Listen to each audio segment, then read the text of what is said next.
aktivitas manusia zaman praksara. Sebelumnya Pak Salim mau tanya, siapa yang hari ini tidak masuk? Semuanya masuk?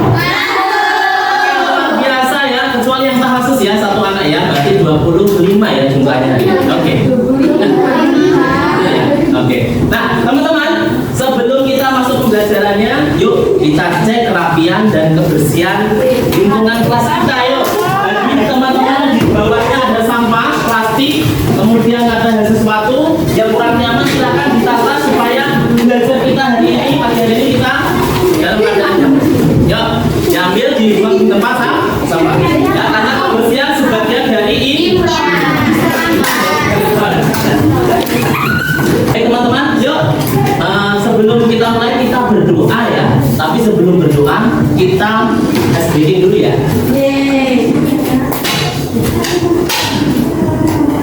Masih ingat yang ini ya? Oke, kita ini ya semuanya ya. Ikutin semuanya ya. Tangan ke atas menyapa kita.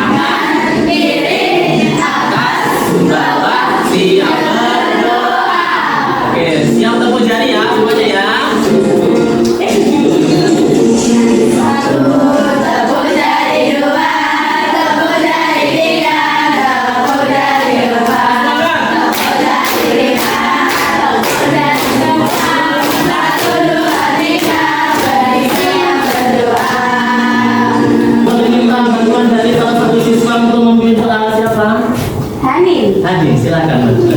Ayah yang terkait doa.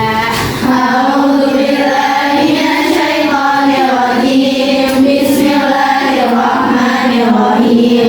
Alhamdulillahirabbil alamin. Arrahmanirrahim. Maliki yaumiddin. Iyyaka na'budu wa iyyaka nasta'in. Ihdinas siratal mustaqim. Siratal ladzina an'amta 'alaihim ghairil maghdubi 'alaihim waladdallin. Raditu billahi rabban wa bil islami dinan wa bi Muhammadin nabiyyan wa rasulan. Rabbi zidni ilma warzuqni fahma. Allahumma la sahla illa ma ja'altahu sahla wa anta taj'alul hazna idza syi'ta sahla. Oke, kita lanjutkan. Nah, kegiatan pendahuluan ini Pak Salim ingin mereview, masih ingat tidak pelajaran yang Pak Salim sampaikan kemarin waktu PPA pertama tentang apa teman-teman? Nilai Masih ingat nilai itu apa?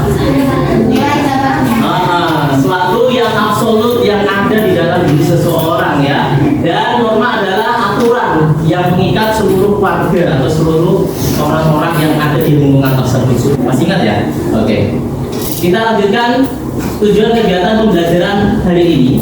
Setelah kalian mempelajari pelajaran hari ini tentang aktivitas manusia ya zaman praaksara, kalian nanti akan mampu memahami aktivitas manusia zaman praaksara dengan baik.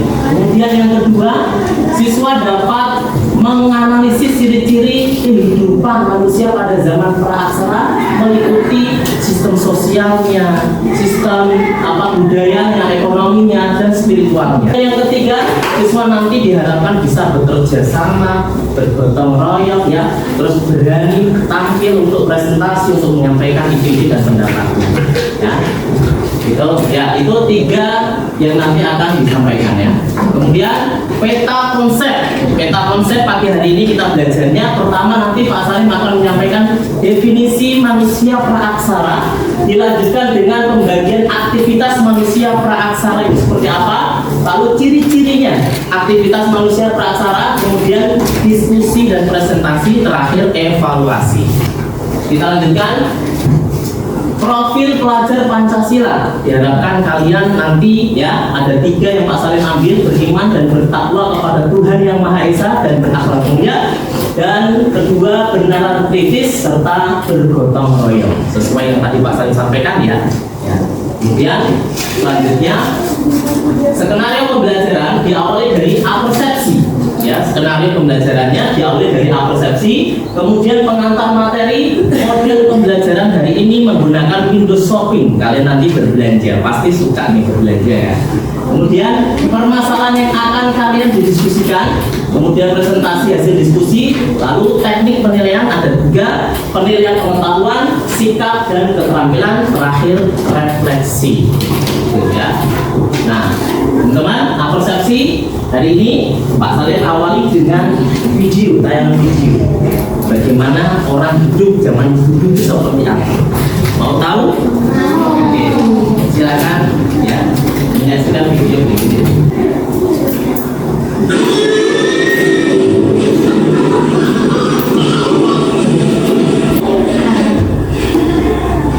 Nah, ini contoh orang-orang zaman dulu itu berburu di hutan. Nah, itu sudah selesai berburu. Kemudian ini kira-kira apa ya, ketemu dengan kelompok lain. Oh, mau transaksi, ya kan? Mau tukar menukar. Oke. Tapi dapat daging ditukar dengan ikan. Ikan kan dia nggak dapat ikan tadi kan, dan berburu di sungai ya, jadi dia dapat ikan. Nah, apersepsinya pertanyaan gini, siapa yang bisa jawab silakan di sana. Apa hubungan antara manusia praaksara dengan lingkungan alam mereka? Dan bagaimana hal ini mempengaruhi kehidupan sehari-hari mereka? Ada yang bisa menjawab? Apa enggak? Makanan, ya apalagi? Ya kan makanan nyari di hutan tadi ya. Di alam itu kita pikirkan di hutan ya. Tinggalnya juga di hutan, berarti cari makannya di mana, Mbak? Di hutan, tidak mungkin dia ke kota ya kan? Iya. Terus minumnya, tempat tidurnya, tinggalnya di mana, Mbak? Di hutan lagi. Terus apa lagi? Oke. Nah, kira-kira alamnya itu bisa berpengaruh kepada manusia yang tinggal di situ nggak? Bisa. Contohnya apa yang bisa berpengaruh? Seandainya alamnya itu, hutannya itu kebakaran, kira-kira punya dampak besar nggak kepada orang yang ada di sini? Apa dampak? Kehilangan tempat tinggal, tidak punya makanan. Oke. Apalagi kalau kekeringan, hewan-hewannya mati semuanya, nggak ada air umpamanya ya. Hutannya itu kering semuanya, nggak ada makanan sama sekali. Kira-kira dampak buruk yang terjadi di manusia seperti bisa terjadi nanti berperang dengan suku lawan suku, terus bisa jadi kanibal. Bisa dipahami. Internalisasi keislaman, kita masuk ke apa? Cara pikir Islam. Jadi Al-Quran juga berbicara. A'udzubillahi minasyaitonirrajim. Faja'alnaha nakalan lima baina yadayha wa ma khalfaha wa mau'idatan lil muttaqin. Maka kami jadikan yang demikian itu peringatan bagi orang-orang di masa itu dan bagi mereka yang datang kemudian, serta menjadi pelajaran bagi orang-orang yang bertakwa. Al-Quran, kitab suci kita teman-teman, itu menceritakan hampir separuh Al-Quran isinya itu cerita zaman dahulu. Cerita orang-orang terdahulu, bisa diceritakan orang yang baik, bisa juga diceritakan orang yang tidak baik, ya kan teman-teman? Nah, untuk apa teman-teman? Untuk menjadi pelajaran bagi orang yang hidup saat ini sampai nanti menjelang hari kiamat. Kemudian berikutnya pertanyaan pematrik nih, nanti dijawab ya. Siapa yang tahu istilah nomaden? Apa ya nomaden? Yuk, tunjuk tangan. Kira-kira manusia itu kalau umpamanya tempatnya sudah tidak ada makanan, dia akan kemana? Migrasi. Nomaden apa? Migrasi. Oke. Oke, nomaden adalah ya, kata lain dari migrasi adalah berpindah dari satu tempat ke tempat yang lain, mengikuti tempat yang aman, yang cukup, yang banyak makanannya, karena mereka hidupnya itu mikirnya makanan. Ya, mikirnya makanan. Hari ini bisa makan, belum tentu besok. Maka kalau hari ini makanan di tempat lingkungan mereka hutannya itu udah habis, maka dia akan berpindah. ya tempatnya. Pak berpindah sementara, ya enggak berpindah seterusnya, nanti pindah lagi, namanya nomaden, berpindah. Kemudian siapa yang tahu bagaimana manusia praaksara itu berburu dan mengumpulkan makanan? Bekerjasama dan berburu. Iya, pintar. Bekerja sama. Dia tidak bisa berburu sendiri, tidak bisa karena hewannya bebas-bebas. Oke, kita lanjutkan. Pretest. Oke, diangkat. Ini ya, mengukur kemampuan awal. Diangkat nanti batotnya. Masih ingat cara mainnya? Yuk, ada 5 pertanyaan ya teman-teman ya. Oke, ada soal. Saya bacakan dan kelihatan apa yang dimaksud dengan zaman praaksara. Menurut kalian yang mana? A. Masa di mana manusia belum mengenal tulisan. B. Masa di mana manusia sudah mengenal tulisan. C. Masa di mana manusia menopang hidupnya dari berburu. D.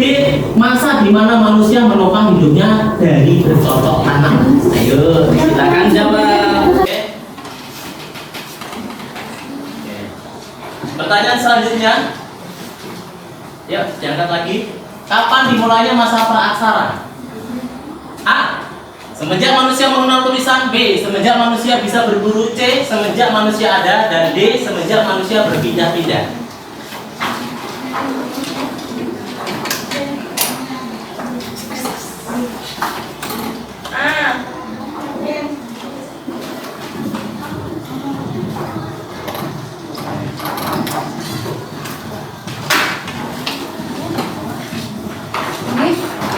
Yang menunjukkan aktivitas manusia zaman praaksara. 1. Berburu, kemudian menggunakan teknologi, sudah mengenal alat untuk dia membantu aktivitasnya berburu atau mencari makanan, berburu makanan ya. Bisa menggunakan kapak genggam, kemudian beliung persegi, kemudian ada juga kulit kerang yang sisa-sisa makanan mereka, kemudian kulitnya itu untuk perhiasan. Nah, kemudian pengantar materi teman-teman, perhatikan. Definisi manusia zaman praaksara. Zaman praaksara adalah periode sejarah manusia sebelum mengenal tulisan. Tadi ada yang menjawab seperti itu enggak? Manusia zaman praaksara hidup sebagai pemburu pengumpul. Mereka mengandalkan sumber daya alam untuk bertahan hidup seperti memburu binatang dan mengumpulkan buah-buahan. Kehidupan manusia praaksara sangat dipengaruhi oleh lingkungan sekitar. Mereka tinggal di gua atau tempat-tempat lain yang dapat memberikan perlindungan dari cuaca buruk maupun binatang buas. Kehidupan pada zaman praaksara sangat berbeda dengan kehidupan kita sekarang yang modern, yang canggih ini ya, beda sekali. Meskipun begitu, keberadaan manusia pada masa itu membuka jalan bagi perkembangan manusia selanjutnya. Selanjutnya, manusia memiliki akal yang terus berkembang sehingga ia dapat mengoptimalkan fungsi indera seperti penglihatan, pendengaran, dan fisiknya. Dari akal tersebut manusia dapat menciptakan teknologi dari alam yang terbuat dari bahan batu, tulang, kayu, dan lain sebagainya. Sesuai perkembangan zaman, maka teknologi tersebut berkembang dan berinovasi sesuai zamannya. Lanjutkan. Aktivitas manusia praaksara dibagi menjadi 4 teman-teman. Nah ini nanti akan menjadi bahan diskusi kita. 1. Masa berburu dan mengumpulkan makanan tingkat sederhana. 2. Masa berburu dan mengumpulkan makanan tingkat lanjut. 3. Masa bercocok tanam. Dan 4. Masa perpundagian.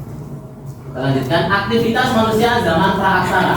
Ya, seperti apa mereka ciri-cirinya? 1. Hasil kebudayaan zaman ini secara arkeologis disebut zaman Paleolitikum, teman-teman. Ingat-ingat ya. Mengandalkan alam untuk memenuhi kebutuhan. Ya. Yang ketiga, nomaden atau berburu, berpindah-pindah tempat tinggalnya. Dan mata pencahariannya adalah sehari-hari berburu terus. Ya. Alat-alat yang digunakan masih kasar dan terbuat dari batu, tulang, kayu, dan tanduk binatang. Bisa dipahami teman-teman? Oke. Yang kedua, ciri-ciri manusia ya zaman prasejarah yang masa berburu tingkat lanjut. Ya. 1. Hasil kebudayaan zaman ini secara arkeologis disebut dengan zaman Mesolitikum. Tadi Paleolitikum, sekarang sudah tingkat lanjut, sudah ada perkembangan namanya Mesolitikum. Ya. Masih bergantung pada alam, kesuburan iklim, sumber makanan, hewan dan tumbuhan. Masih berburu, namun sudah mengenal menetap. Sudah mengenal menetap ya, tidak mau berpindah-pindah, bercocok tanam dan menetap. Alat yang digunakan sudah lebih halus. Kalau tadi masih kasar, sekarang sudah alatnya sudah dihaluskan. Yang terbuat dari batu, tulang, tanduk, kulit, kerang dan bambu. Ya. Kemudian ciri-ciri ketiga, sudah bercocok tanam, masa bercocok tanam. Awalnya sederhana, lanjut langsung bercocok tanam. Apa ciri-cirinya? Masa ini secara arkeologis disebut dengan masa Neolitikum. Ya, teman-teman, Neolitikum ya, mengalami perubahan yang sangat signifikan dari kebiasaan berburu dan mengumpulkan makanan berubah menjadi bercocok tanam. Karena mereka berpikir nggak mungkin kita selamanya berburu terus, ya. Bisa jadi nanti makanannya habis di hutan ini, maka dia harus bercocok tanam. Sudah mengenal biji-bijian ditanam, nanti dia panen. Nah, biasa ya hidup mereka. Hidup menetap dan berkelompok. Nah, sudah mulai tidak mau kemana-mana, satu tempat di situ terus, ya. Sudah berkelompok hidupnya, menggunakan teknologi lebih maju daripada masa sebelumnya. Kemudian yang terakhir adalah masa perundagian. Ya, apa ciri-cirinya? Hasil kebudayaan zaman ini secara arkeologis disebut dengan zaman logam. Kan? Nah, pada zaman ini adalah masa akhir dari masa prasejarah atau praaksara. Lebih nyaman untuk menetap secara berkelompok dengan membangun perkampungan dan desa di daerah pegunungan, dataran rendah maupun pantai, pinggir pantai. Bertani, berternak dan bergotong royong. Kemampuan teknologi jauh lebih tinggi daripada masa sebelumnya. Perhiasan-perhiasan diciptakan beraneka ragam, sudah bisa berlayar, melakukan perdagangan maritim, sudah percaya dengan unsur magis yang terdapat pada benda-benda. Nah, keterangan lebih lanjut teman-teman, nanti kita bisa diskusi, bisa nanti baca buku ya, sampai nanti kalau bisa kalian browsing di internet, silakan lakukan saat pembelajaran TK, pasti lebih seru lagi. Nah itu teman-teman, untuk pengantar materi pagi hari ini, nanti kita diskusi bisa membedah 3-4 masa. Masa apa tadi? Pertama Paleolitikum, Mesolitikum, Neolitikum dan logam atau perundagian. Nah, itu teman-teman, itu adalah materinya. Nah, sintak model pembelajaran Windows Shopping. Seperti apa itu urutan langkah-langkahnya? Siswa dibuat berkelompok, ya sudah tak buat berkelompok ya teman-teman ya. Yang kedua, guru menyampaikan materi pokok yang sudah dipelajari, yang akan dipelajari. Tadi sudah tak sampaikan pengantar materinya. Kemudian guru membagikan tugas yang berbeda kepada tiap kelompok. Lanjut urut yang kelima, ya. Penjaga toko, ada yang menjaga toko diharapkan, ya. Ini tadi sampai mana tadi Pak ya? Memberikan kesempatan pada kelompok untuk membaca dan mempelajari materi dulu. Ya. Setiap penjaga toko diharapkan mampu memberi penjelasan kepada anggota kelompok lain yang membutuhkan penjelasan terkait hasil tugas kelompoknya. Kemudian yang keenam, setiap anggota kelompok akan diberi tugas dan peran masing-masing untuk jaga toko dan shopping pengetahuan. Yang ketujuh, hasil pekerjaan tugas tiap kelompok dipajang di dinding kelas. Kemudian secara berkelompok siswa mengerjakan soal yang telah diberikan guru. Hasil penyelesaian tugas ditulis pada selembar kertas. Kemudian yang kesembilan, anggota kelompok yang bertugas berkunjung pada kelompok lain itu mencatat hasil pekerjaan kelompok yang dikunjunginya. Yang ke-10, setelah waktu yang telah ditentukan selesai, masing-masing kembali ke kelompoknya untuk menyampaikan kepada ketua yang tadi. Ya, hasilnya seperti apa? Ya. Setelah kembali, ya, anggota kelompok bertukar informasi, ya, berdasarkan hasil kunjungan yang telah dilakukan. Yang terakhir, guru memberikan penjelasan atau penguatan terkait dengan materi yang telah didiskusikan. Jelas? Untuk Windows Shopping-nya, modelnya jelas ya? Oke. Oh,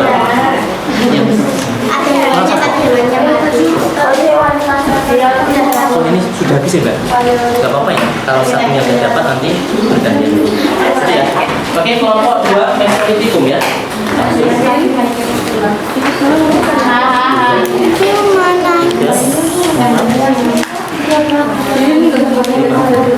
itu nanti dibagi ke teman-teman ya, untuk materi dibaca ya, untuk diskusi. Nah, nanti untuk yang bertugas shopping ini pakai ini, kertas ini ya, ditulis kamu mengunjungi kelompok Paleolitikum atau Neolitikum dan kemudian dicatat ciri-ciri sosialnya, ekonomi, budaya, sekitarnya. Oke? tahu kan? Buku tuh sini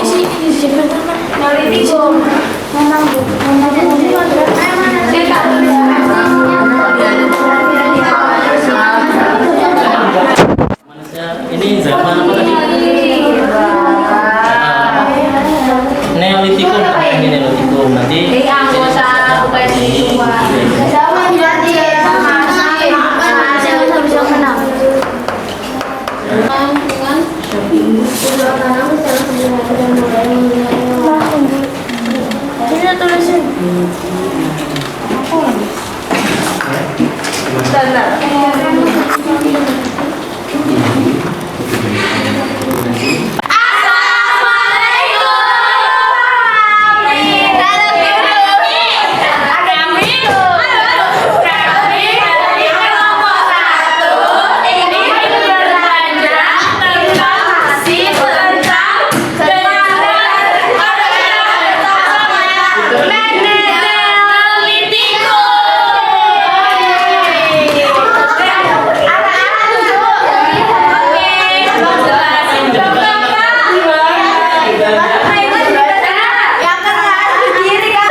Sudah selesai, kemudian presentasi, video shopping juga sudah selesai. Nah, akhir dari pembelajaran kita adalah penutup. Yang pertama refleksi, kemudian nanti ada penilaian, ya, penilaian atau post test, ya.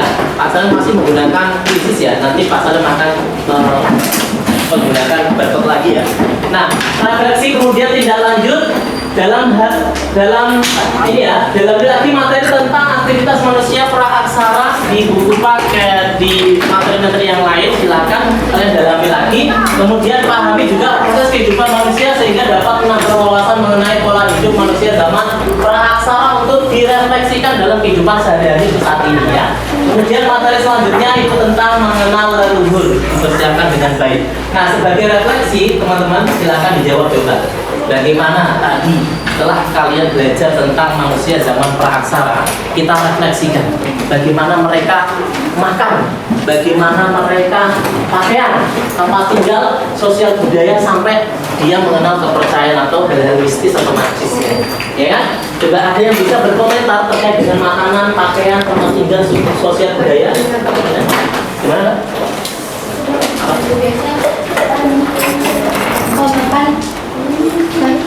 Itu makannya biasanya seafood kalau misalkan di pinggir pantai, biasanya mereka tinggalnya di pinggir pantai.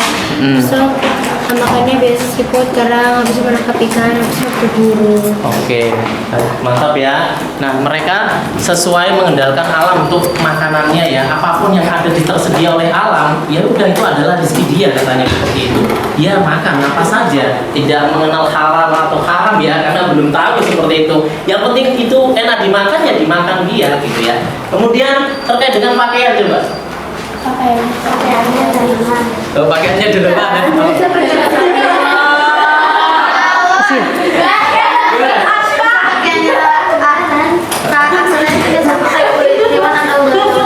Pakai kulit hewan atau daun-daunan. Iya, refleksi dengan kehidupan sekarang.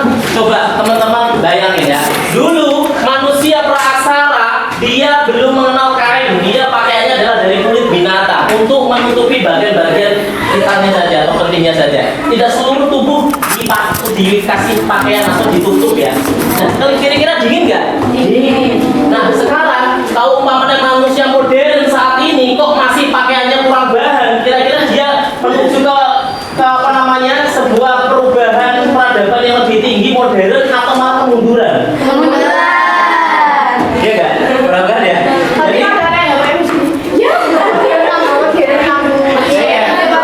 Jadi dulu manusia tidak pakai baju, sekarang kok maunya nggak pakai baju, berarti kembali ke kemunduran. Umpamanya seperti itu ya, umpamanya ya. Itu malah sebuah model katanya, keren ya, modern katanya. Padahal itu malah mengikuti zaman primitif ya kan? Nah, gitu ya. Kemudian tempat tinggalnya, ya tempatnya gimana? Hutan di gua-gua ya.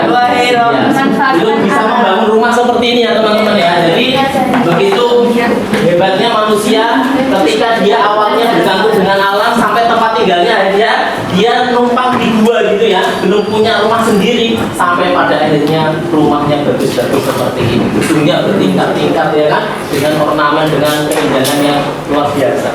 Kemudian sosial budaya yang awalnya tinggalnya menyendiri di dalam satu kelompoknya sudah berinteraksi dengan kelompok luar, dengan warga ya kan teman-teman ya. Terus sampai kepercayaan yang awalnya dia tidak mengenal apa itu Tuhan, apa itu kekuatan di luar dirinya, sampai dia bisa mengenal kekuatan-kekuatan roh-rohnya, apa roh-roh nenek moyangnya ya, seperti kepercayaan animisme dan dinamis. Oke, gitu teman-teman ya untuk refleksinya. Kemudian lanjut ke postes ya. Sudah siap, silakan diangkat lagi. Guyup dan nanti. Ya, yang dimaksud dengan zaman praksara adalah sudah tahu dong, sudah belajar besok. Ini. Tidak tahu dong. Iya, dengan percaya diri pasti mengangkat tangannya lebih tinggi dong. Ada, silakan membuktikan. Oke, jawabannya. Di akhir penghujung ini mengucapkan terima kasih yang sebesar-besarnya kepada kalian dan tetap semangat dalam belajar. Dan Pak Salim tanya kepada kalian gimana pembelajaran hari ini? Sampai jumpa di pertemuan, mungkin kalau masih ada kesempatan Pak Salim ingin lebih banyak lagi melakukan pembelajaran di kelas kalian. Berikan tepuk tangan untuk kita. Kita ucapkan alhamdulillah bersama-sama. Sebelumnya minta tolong dari peserta untuk memimpin doa setelah belajar. Alhamdulillahirabbil alamin. Subhanallahumma wa bihamdika asyhadu an la ilaha illa anta astaghfiruka wa atubu ilaik. Oke, dari Mas Salim cukup sekian. Assalamualaikum.